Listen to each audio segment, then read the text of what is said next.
Today I will take you across town to 3 different chain stores selling TCG products to compare their different branches and see whether all of them are worth visiting.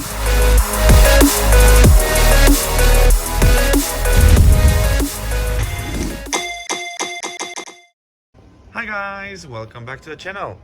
Today a video kind of special. A video for me to answer some of the questions I got following my video about Bihompo Akihabara. Some people reach out and ask why I was doing a second video about Bihompo while I already recommended it back in October when I went to Osaka. So today I'll show you the reason why by going to 3 card shops, all part of chain stores I've already visited in the past, to see whether they are as good as the ones I've previously recommended.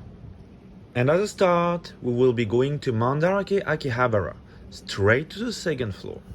So Mandarake Akihabara is probably the most famous pop culture store in Japan. It has everything from figures, mangas, cosplay stuff, video games, and of course trading cards. I already took you to Mandarake the first time I went to Nakano Broadway. Let you check the video if you haven't watched it yet. So let's head up there and see what they've got. I've never came here looking for cards, so I have no idea where they've stashed them, so hopefully it doesn't take me too long to find them. And as a matter of fact, it did take me quite a while, so I saved you 5 minutes. Here it is, Mandarake card section. We can directly see that very much like Nakano's Mandarake, this one seems to have a strong focus on vintage cards, with a lot of base sets, including some no-rarity mark cards, some shining Pokemon from Neo, EXs, more modern stuff with gold cards and full-art trainer cards, and then we go back to vintage with Jungle, Fossil, some good cards, nothing crazy though. Price-wise, you have some cards clearly overpriced, but also some good deals, and that seems to be it.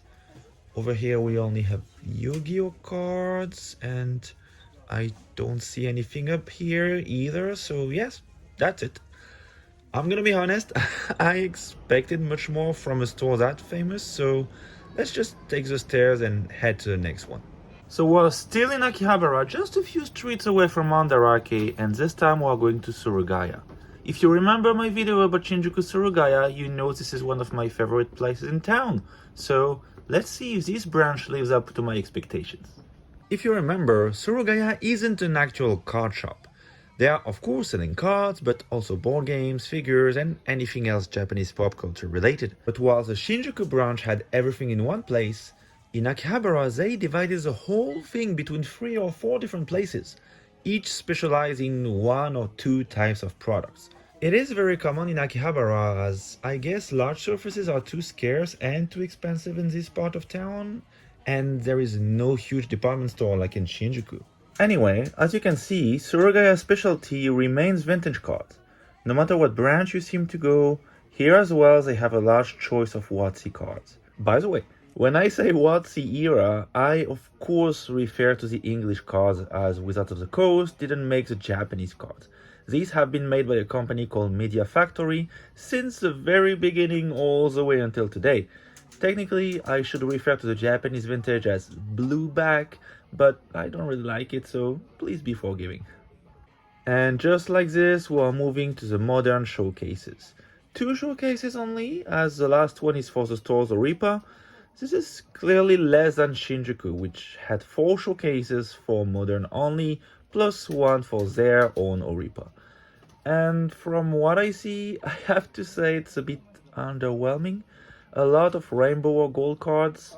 I know there are collectors out there who are looking after these, but I personally don't care very much.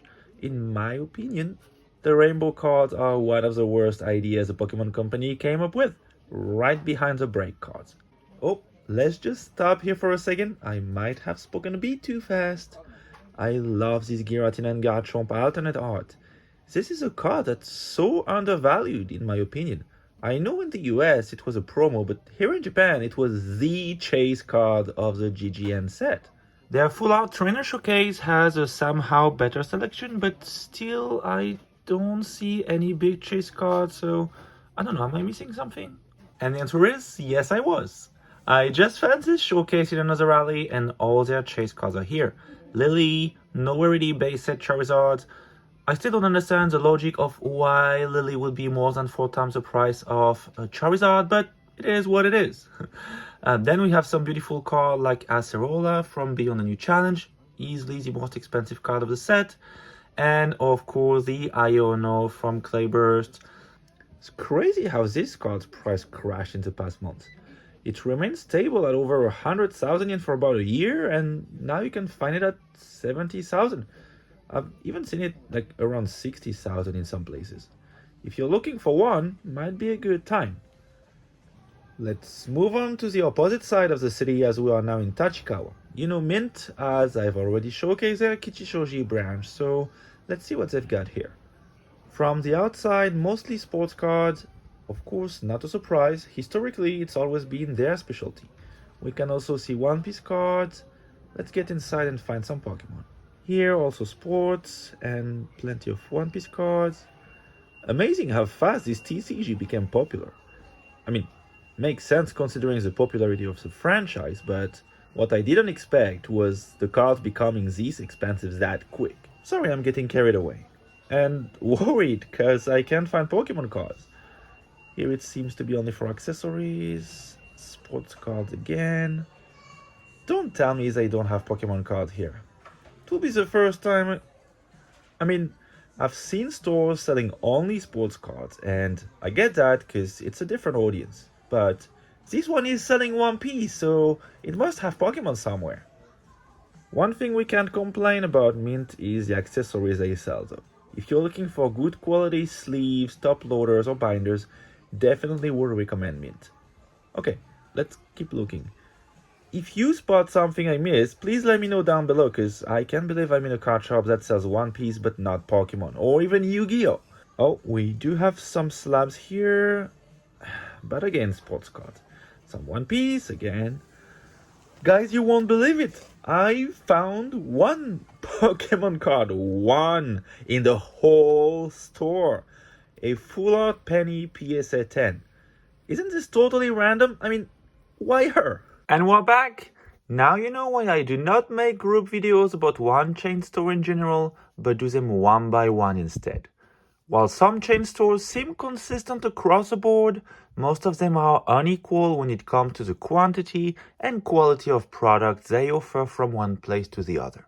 AKA, me recommending Mint in Kichoji doesn't mean me recommending Mint as a whole. I guess it's the same with all chain stores though, not only card shops. If it's a franchise, a lot is left up to the shop's owner. Hope you enjoyed today's video. I'll see you again next week, but meanwhile, subscribe, check my videos, smash the like button, turn on the notifications, and the most important of all, if you enjoy my content, talk about it, share it around you. It really does help the channel. Thank you for watching. Bye.